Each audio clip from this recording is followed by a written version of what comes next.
На 15 септември Македонија пак ќе се роди.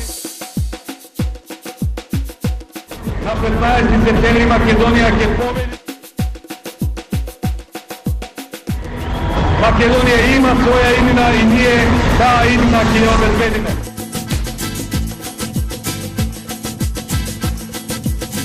Работиме! Тоа е нашата тајна.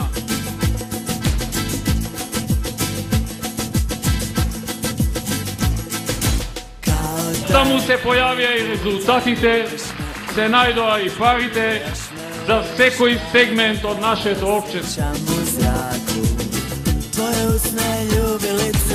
Затоа остваруваме и тоа што не сме го ветиле.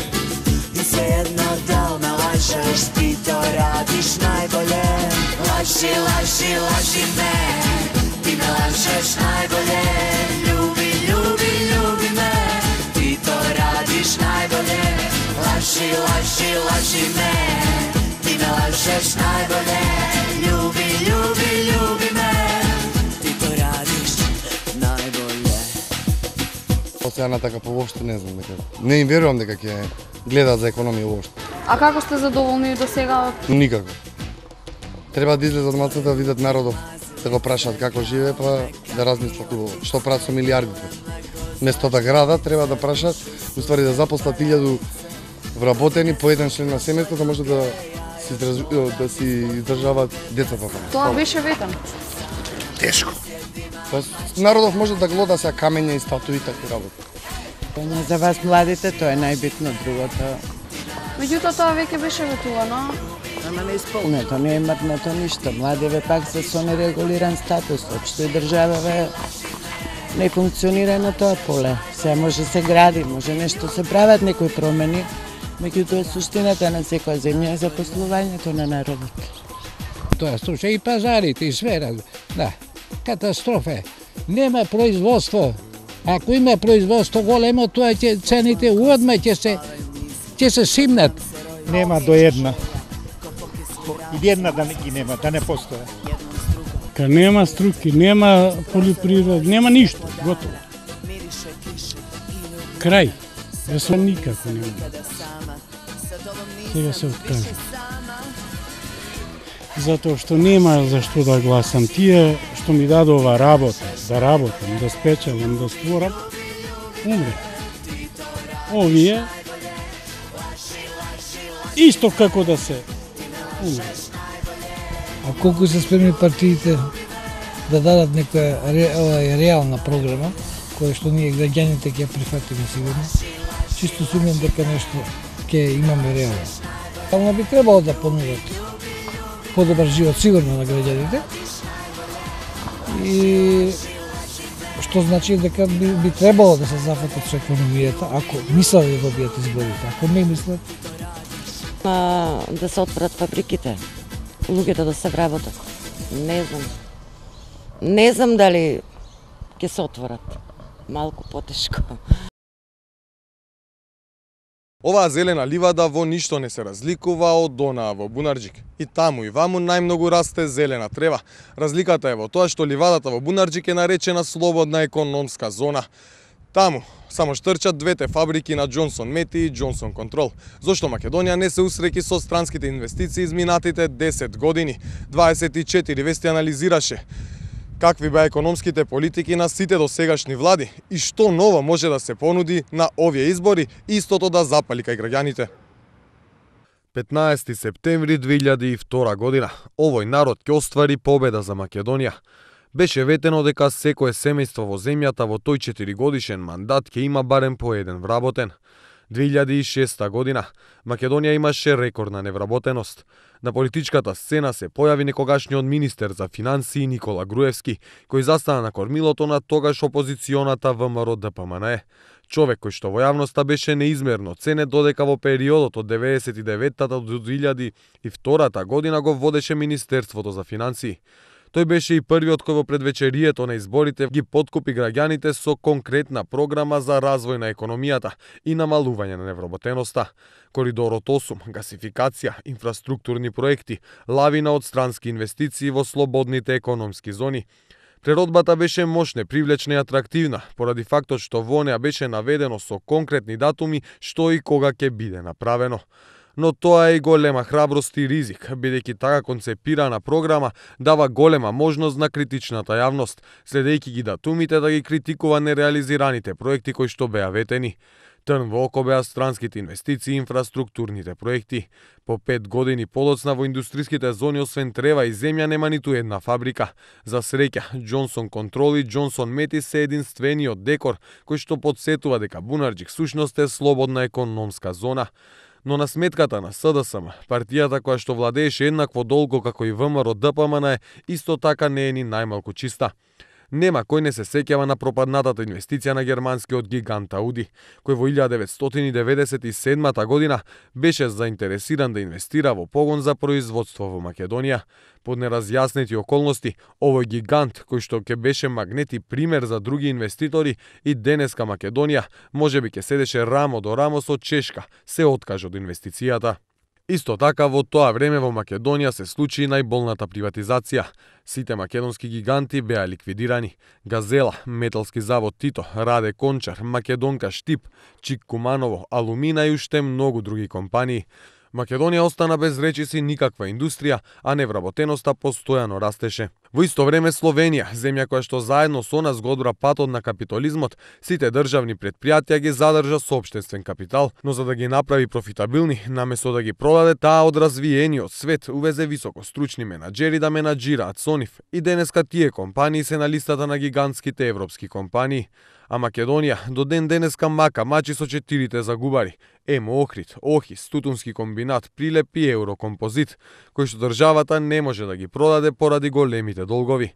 Но кој инвеститор би купил шуплива компанија со 20 години лошо раководство и застарена технологија? Загубарите останаа сведоци за грешките на Македонија од минатото, но лошите потези на властите, кои само се менуваа, а ништо не превземаа за добро на граѓаните, тука не запираат. Поранешно ЕСМ, уште една профитабилна компанија, која што турбо работеше, беше продадена за ич пари. А сега сметката за лошиот подег на политичарите ја плаќаат граѓаните и идните генерации. Сметките за струја пораснаа до плафон. Македонија во секое семејство има по еден вработен. Инфраструктурни проекти се реализираат секојдневно. Македонија преку железничка пруга е поврзана со земите од регионот. Се тоа требаше да биде направено, доколку се исполнеа ветувањата од економските програми на политичките партии, кои ги презентираат предизборните кампањи. Денеска сценариото се повторува. Компаниите плачат за клучни реформи во јавната администрација и растеретување на буџетот со цел да дојдат полесно до свеж капитал и да има државата пари за капитални инвестиции. Кај нас и натаму неефикасната јавна администрација се пумпа со партиски војничиња, кои црпат дури 70% од државниот буџет за плати. Згора на тоа, наместо патишта и инфраструктура, од стапката капитални инвестиции се градат објекти кои ќе овозможат комоција на вработените во државната администрација, кои ќе уживаат во екстериерот на барокните фасади со поглед кон лавовите и војводите. Ова е кратка ретроспектива на економските политики на досегашните влади. Екипата на 24 вести се обиде да направи паралела меѓу ветеното во предизборните кампањи и оствареното за време на мандатот. Очигледна е разликата на она што е ветено со она што е направено. Ветено е многу, а економската ситуација во Македонија е идентична на она од 8 септември 1991-та. Џокерите се потрошени, народот веќе неколку пати се изгоре на врелото млеко. Што ново, а остварливо, односно неостварливо, ќе скуваат партиските кујни со цел да ги намамат оние 40% неопределени гласачи за кои не се ни знае дали воопшто ќе го дадат својот глас за некоја од партиите. Што се очекува ново да извадат политичките партии за да ги освојат поените од граѓаните? Па точно е дека партиите одат најмногу сега на економската програма од едноставна причина што економските проблеми се најизразени. Меѓутоа сепак сметам дека има еден предуслов кој е најголемата економска програма на Македонија, тоа е интегрирање во Европската унија. Значи не може да имаме економски програми кои базираат на нечленство во унијата. Тие не може да се остваруваат или ќе се остваруваат како и досега. Затоа моја препорака или моја предпоставка би било дека за економска програма најдобро е прво да имаме јасна визија дека ќе станеме членки на Европската унија. Тука почнува економската програма. Кога сме веќе па точно кај економските програми, јас мислам дека е логично тие да го следат, да ја следат стварноста, реалноста да следат. Ако најголемите проблеми во оваа држава потекнуваат од неколку економски проблеми, тогаш треба да се решаваат директно тие. Например, невработеноста како еден од клучните проблеми. Значи, би требало да се очекува сега партиите да се обратат со програма која ќе има малку поголема тежина, малку повеќе мерки разработеност на невработеноста. Да речеме сега нудат програми за инфраструктурно уредување на Македонија многу. Од патишта, од мостови, од споменици, од плоштади, ништо од тоа нема врска со невработеноста, таа стои на 32%.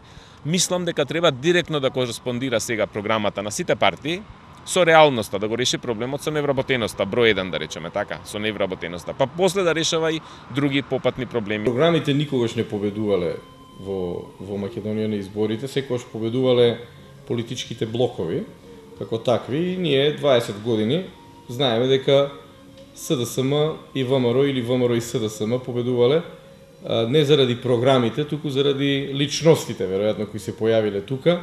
При тоа не зборувам дека не знам кој знае какви квалитетни личности се појавиле, туку буквално тоа се групи на луѓе кои се истоветуваат со тие две имиња на две партии, нели, и пред граѓаните се гуваат по блокови. Тоа е едната символика. Втората символика е дека граѓаните секогаш, нели, во принцип гласаат против отколку што гласаат за.